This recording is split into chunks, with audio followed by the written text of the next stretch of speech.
notre collègue Olivier Jacquin pour le groupe socialiste, écologiste et républicain pour 4 minutes, chers collègues.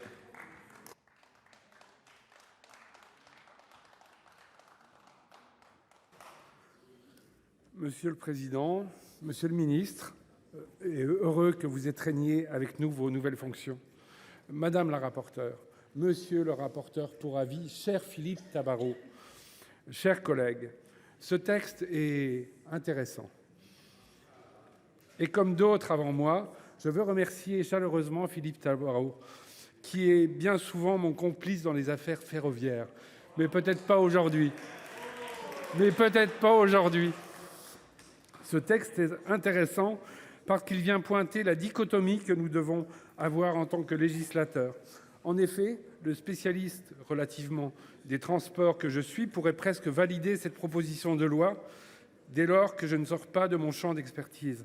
Cependant, comme cela a été fait brillamment par mon collègue Christophe Chailloux, si je me place du point de vue des libertés publiques, ce texte pose à tout le moins un certain nombre de questions, dont certaines avec gravité, sans angélisme aucun, sans idéologie ni aveuglement par une idéologie d'un autre temps, Et loin de nous l'idée de minimiser les problématiques de sécurité et d'incivilité dans les transports collectifs.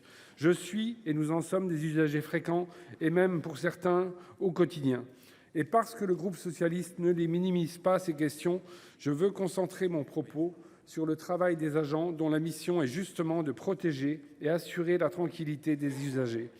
C'est pourquoi je veux saluer dès à présent les agents de la SUGE et du GPSR qui opèrent avec des qualités opérationnelles remarquables, un professionnalisme reconnu dans des missions délicates qui sont les leurs et qui se déroulent dans des lieux sensibles puisque heureusement publics. Si je comprends et peux partager un certain nombre d'intentions de Philippe Tabarot, je ne voudrais pas que ce texte apporte plus de questions que de réponses. Prenons garde à ne pas déshabiller les uns pour habiller les autres. La SUGE et le GPSR ont fait depuis des années la preuve de leur pertinence et de leur efficacité. Attention à ne pas ouvrir sans condition les capacités d'intervention des polices municipales, par exemple, dans ces nouveaux espaces. Dans la même veine, prenons garde à ne pas trop faciliter la compensation du manque d'effectifs de la SUGE et du GPSR par l'extension de la possibilité de recours à des agents privés sans se soucier de leurs conditions d'exercice, tant au niveau de la formation que du continuum de sécurité.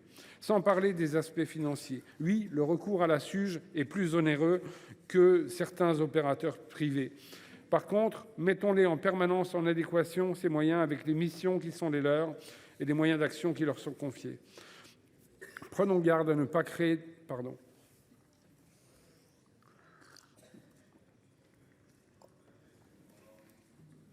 Prenons garde à ne pas créer du mal-être parmi les agents de nos entreprises publiques, surtout à quelques semaines des Jeux olympiques et paralympiques, d'une part, et à l'heure de l'ouverture à la concurrence des réseaux franciliens et ferroviaires partout en France, d'autre part.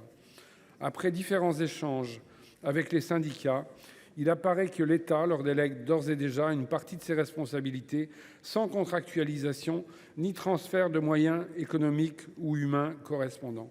Je souhaite nous mettre également en garde concernant le possible dumping social vers lequel nous pourrions aller avec ce texte.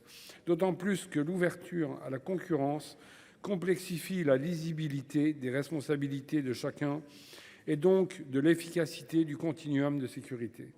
La dispersion des effectifs de contrôle et de lutte antifraude entre différents lots et donc potentiellement différents opérateurs rendra par définition plus difficile la constitution de brigades travaillant en bonne intelligence dès le départ. Elle accentuera le problème de frontières, alors même que le but de ce texte est de permettre de ne plus être empêchés d'agir. Alors, d'aucuns nous parlent de réarmement, même si on n'a pas entendu aujourd'hui ce terme, et vous voulez réarmer la SUGE et le GPSR. Je vous confirme qu'ils le sont déjà armés. Comme à chaque fois que nous légiférons, nous devons prendre toutes les précautions nécessaires, a fortiori lorsqu'il s'agit de la sécurité de nos concitoyens. Je vous remercie.